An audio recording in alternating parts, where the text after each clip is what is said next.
what we're doing, and I think it's the most important thing that I can be doing right now. There are so many people who are sick, and if this can help them, people have to know about this. It's fantastic that I get to share this with my family, that we're doing this together, and that we both feel so passionately about it. She was on over 40 different medicines. She had been on methotrexate and Plaquenil, one of those which nearly destroyed her vision. All the potent anti-inflammatories, the Vioxx and the Celebrex, and was on all sorts of painkillers and all sorts of antibiotics. But she had classic steroid toxicity. Her face was the shape of a moon because there's a lot of swelling that occurs in the face. At the age of 16 was diagnosed with juvenile rheumatoid arthritis, and that evolved into a lupus condition, a diagnosis of interstitial cystitis, an autoimmune disorder. Bedridden 4 years. Her mother thought she would never survive. I went to talk to William as a friend and as a doctor about his experience with patients and how they used cannabis. Seeing what the juicing did for me, using it in this form, was so significant. It changed my life. About 4 to 6 weeks after I started on juicing every day, I had no more back pain. I didn't need pain pills. I felt the best I ever had. A lot of people think cannabis and pot are not medicine. I had stumbled on an article in Scientific American, December 2004. They had an article on marijuana as the brain's own marijuana, and they introduced the idea that the body produces compounds that are very similar to those found in marijuana or cannabis. Cannabis actually goes upstream. It provides feedback from the postsynaptic nerve to the presynaptic nerve, which was unheard of in neurochemistry. I mean, all neurotransmissions were unidirectional, and all of a sudden, swinging against the force of that are those little cannabinoid molecules that tie the whole system together. The phytocannabinoids from this plant augment the body's attempt to restore and increase function to a normal level. So it mimics the regulatory system of cellular physiology. And recently the Food and Drug Administration has approved of CBD, which is a cannabinoid like THC, one of 80 cannabinoids. The federal patent compares vitamin C, vitamin E, and CBD, or cannabidiol. CBD turns out to be more potent than either of those two. The thing that I warn my patients of is, if you're going to be juicing this flower and this leaf, and you're going to be doing this high-dose, non-psychoactive cannabinoid dietary approach, please do not heat it. When you heat cannabis, you make it psychoactive, which for a large part of the community, the psychoactivity of a plant is a measure of its medical quality. But it's really quite the inverse. If you heat or age cannabis in any way, you're destroying some of the medicinal properties of it. To use the plant effectively, we have to use it the way it evolved over 34 million years, which is raw. Because when it's raw, the THC is bound up as THC acid. It requires aging, drying, so as a hunter-gatherer, we gather this plant and we notice, wow, as this plant ages, it changes character. It suddenly has a psychoactive effect. I think that's the most exciting area of cannabis research, is looking at non-psychoactive cannabinoids. Because if you do heat it, you'll decarboxylate the THC acid, and you're going to have 600 milligrams of THC acid with the CBD acid. You would be unconscious probably for the better part of the week. Between heating the plant, whether that's in a sucker, a cookie, a baked good, a butter, vaporized, smoked, all of those techniques convert THC acid, which is non-psychoactive, into THC and provide you with that 10 milligram dose.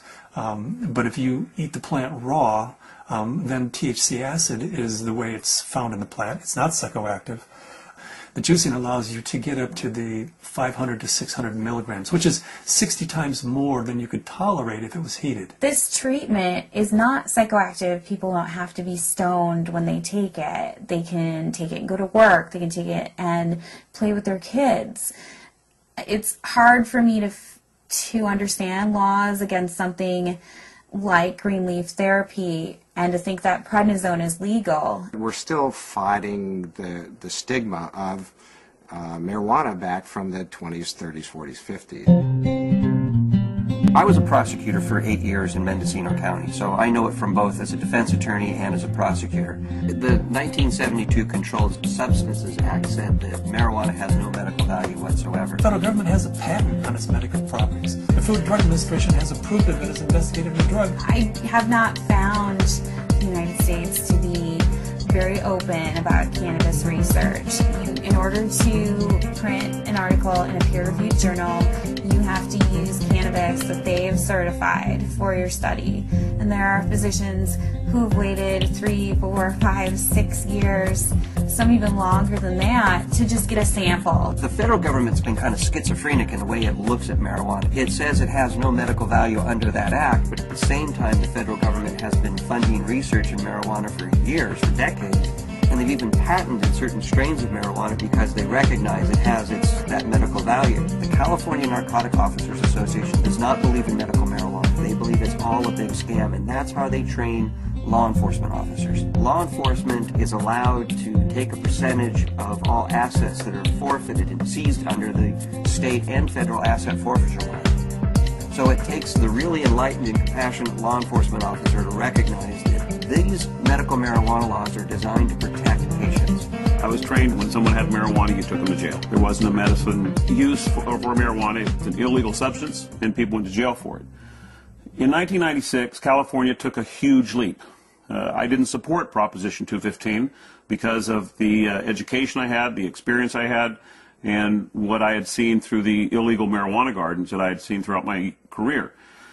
Since 1996, I have changed my opinion somewhat. I believe there is a very clear medicinal use for marijuana. That being said, I believe that there are a large percentage of people who use marijuana as an excuse to either make profits or for recreational. The people who use marijuana for the true intended use that the voters passed, medicinal, I'll do everything I can to support their rights. There's many more things that law enforcement can be focused on than medicinal marijuana. And I don't want to give the impression at all that I support people who are growing marijuana for medical purposes 364 days of the year, and then one day a year they make a big sale for a couple $100,000, and they're a commercial seller that one day of the year. They're the people who are causing problems for the people who really and truly need and can use medical marijuana.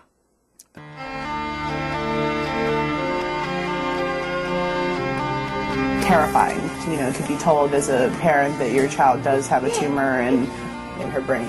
It took 24 hours in the operating room. They gave us a 10% chance of survival with treatment. The Oakland Children's Hospital, where they called me and they said they had a baby who they were discharging home. This baby had completed all treatment that would be useful for it, had brain tumor, had surgery, had radiation and chemo, and the tumors were still growing and still multiplying, and therefore they said to the parents, just take this baby home and make it comfortable, because there's nothing more that we know that will help its condition. Started to accept to the point where the illness had taken her and us, and try and find some acceptance. A month went by and I got in contact with the family, and they said, well, we just came back from Children's Hospital. They did a CAT scan. The tumors have shrunk and there are fewer of them. And they said, I'll tell you what we've been doing. We've been juicing the fan leaves of the marijuana plant and giving our baby a shot glass of this juice every day. This is like this wonderful hospice story. She is no longer on hospice. I brought the oxygen concentrator back. It's just one of those wonderful success stories. The plant is a pretty amazing plant because it appears that the juice of this plant is saving this baby's life. Here we have something that can really change people's lives. I mean, I was laying in bed, catheterized, thinking that physicians were just trying to make me comfortable. They really didn't think that there was anything more that they could do, and that I may not live to be 30, which I am now. That was the best I could hope for. the best I could hope for was taking enough methadone and Percocet every day that I just didn't feel anything at all. I had gotten in touch with Dr. Courtney because we had received a doctor's recommendation from one of his patients, and in it asked that they start juicing the leaves and having capsules and a few other items which I didn't know anything about. So after I contacted him, I was really excited to hear that there might be some other alternatives to the smoking of the cannabis. These are friends we've had in the past year. They said, your father's not the same as he was when we first met him, and he seems to be much more alive and much, doing a lot more and more active. And I had informed them that it was because of the juice that he had been taking. Right after we started juicing, that he seemed to be more active. We would do things out in the garage more, and he wouldn't spend so much time in his chair. We have ran out periodically in the last year and a half, and that's what made me convinced that he needed it, because when he would run out, he would have trouble getting out of the car. I had 4 doctors tell me that I should have a hysterectomy. You either have no ovaries, or at the very least you're sterile. That my endometriosis was so bad I would never be able to have a child. Despite very potent birth control, despite being sterile, Zahaya decided she was going to come join the party.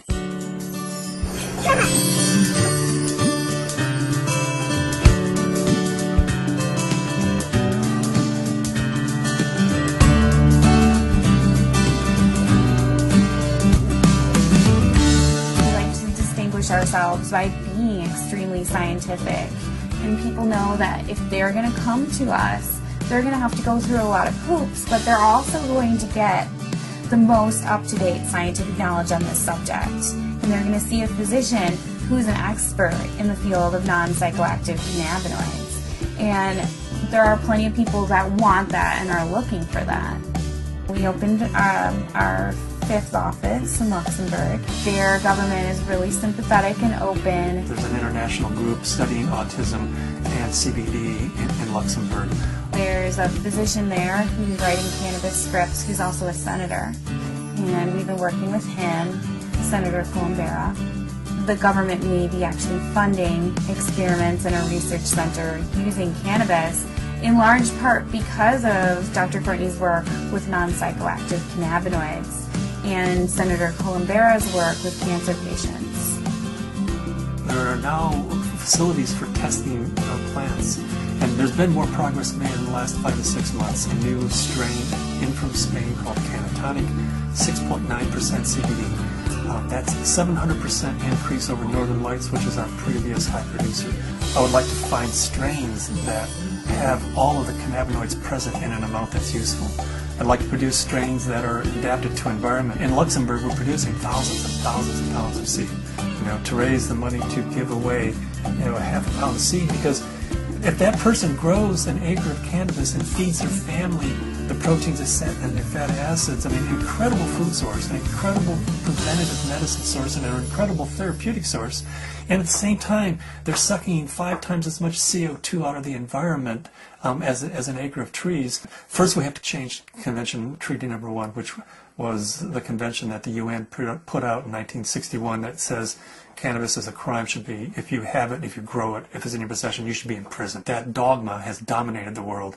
Right now, they're asking for input from the World Health Organization, and in the process of writing a letter stating that this is a dietary essential, it's not a criminal thing, because we have to change that treaty before we can go into Central and South America and say, here, grow yourself an acre of this plant, feed your family, prevent illnesses. So Cannabis International kind of legalizing the plant globally, giving it back to people as a food source, prevent illness is so much better than waiting until you have diseases. With my own experience and all the patients that I've spoken to, I believe that it's not an isolated incident, that this is the best medication